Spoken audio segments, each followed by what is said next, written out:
Hello friends, ഇന്ന് നമ്മൾ തയ്യാറാക്കാൻ പോകുന്നത് ഒരു മട്ടൺ റോസ്റ്റ് ആണ്. മട്ടൺ റോസ്റ്റ് തയ്യാറാക്കാൻ വേണ്ടിയിട്ട് ഞാനിവിടെ 1 കിലോ മട്ടൺ ആണ് എടുത്തിരിക്കുന്നത്.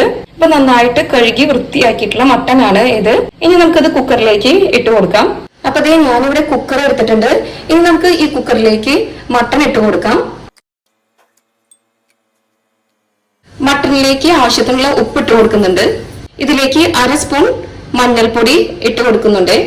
എരിവിനായിട്ട് ഞാൻ ഇതിലേക്ക് 1 സ്പൂൺ കുരുമുളക് ചതച്ചതാണ് ഇട്ട് കൊടുക്കുന്നത്. കുറച്ച് കറിവേപ്പില ഇട്ട് കൊടുക്കാം. ഇതിലേക്ക് ഇനി ഒരു 2 സ്പൂണ് വെളിച്ചെണ്ണ ഒഴിച്ചു കൊടുക്കുന്നുണ്ട്. ഇതിലേക്ക് ഇനി ഞാൻ 1/2 സ്പൂണ് ജീരകം ഇട്ട് കൊടുക്കുന്നുണ്ട്. ഇതിലേക്ക് ഇനി 1/2 സ്പൂണ് വിനീഗർ ഒഴിച്ചു കൊടുക്കുന്നുണ്ട്. ഇനി നമുക്ക് ഇത് എല്ലാം കൂടി കൈകൊണ്ടൊന്ന് മിക്സ് ചെയ്ത് കൊടുക്കാം. അപ്പൊ ഞാനിട്ടത് ജീരകപ്പൊടിയാണ് കേട്ടോ. 1/2 സ്പൂണ് ജീരകപ്പൊടി, ഒരു 1/4 ഗ്ലാസ് വെള്ളം ഒഴിച്ചിട്ട് ഇനി നമുക്ക് കുക്കർ മൂടി വെച്ച് വേവിക്കാം. ഒരു 3 വിസിൽ വരുന്ന വരെ നമുക്ക് ഇതൊന്ന് വേവിച്ചെടുക്കാം കേട്ടോ. അപ്പൊ അടുത്തതായി ഞാനിവിടെ ഒരു ചീനച്ചട്ടി എടുത്തിട്ടുണ്ട്. അപ്പൊ നമ്മുടെ ചട്ടി ഇവിടെ ചൂടായിട്ടുണ്ട്. ഇനി നമുക്ക് ഇതിലേക്ക് വെളിച്ചെണ്ണ ഒഴിക്കാം കേട്ടോ.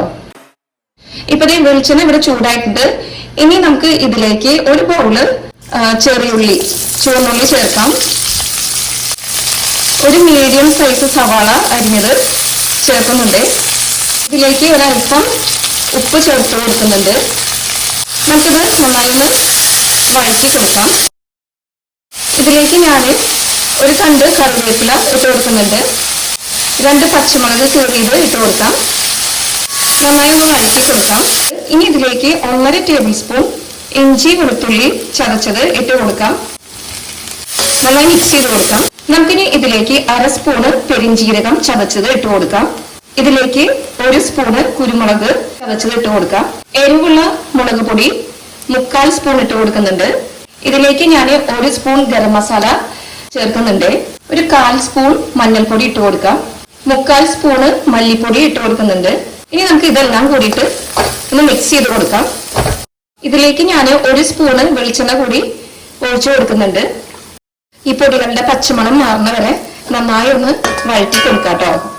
അപ്പൊ നമ്മുടെ മട്ടൻ ഇവിടെ വെന്തിട്ടുണ്ട്. ഇനി നമുക്ക് ഇത് ഈ മസാല കൂട്ടിലേക്ക് ചേർക്കാം. ഇനി നന്നായി ഒന്ന് ഇത് യോജിപ്പിച്ചെടുക്കാം കേട്ടോ. ഇതിലേക്ക് കുറച്ച് കറിവേപ്പില ഇട്ട് കൊടുക്കുന്നുണ്ട്. അപ്പൊ നമ്മുടെ മട്ടൻ റോസ്റ്റ് ഇവിടെ തയ്യാറായിട്ടുണ്ട്. ഇനി നമുക്ക് ഫ്ലെയിം ഓഫ് ആക്കാം.